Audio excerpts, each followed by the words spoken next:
Besok pasti ada yang buka, maka Pol PP, kepolisian dan TNI akan bertindak. Entah dilepaskan burungnya atau ditarik burungnya.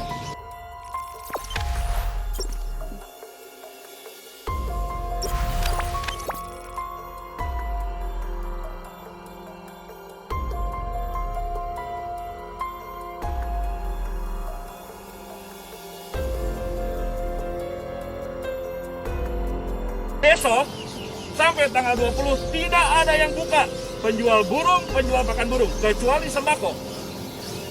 Dari pagi, Pak. Tidak ada yang buka sama sekali, kecuali sembako. Dapat dipahami ya? Kalau besok masih ada yang buka, maka Pol PP, kepolisian dan TNI akan bertindak. Entah dilepaskan burungnya atau ditarik burungnya. Ya.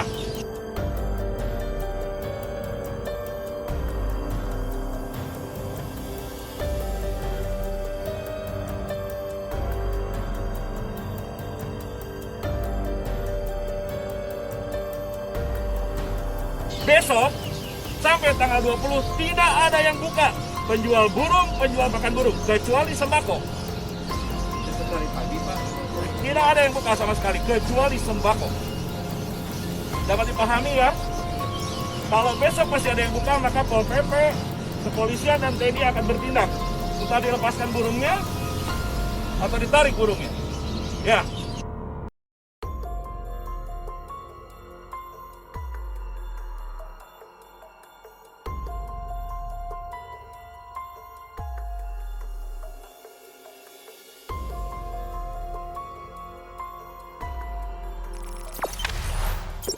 Jangan lupa subscribe, share, komen, dan like ya.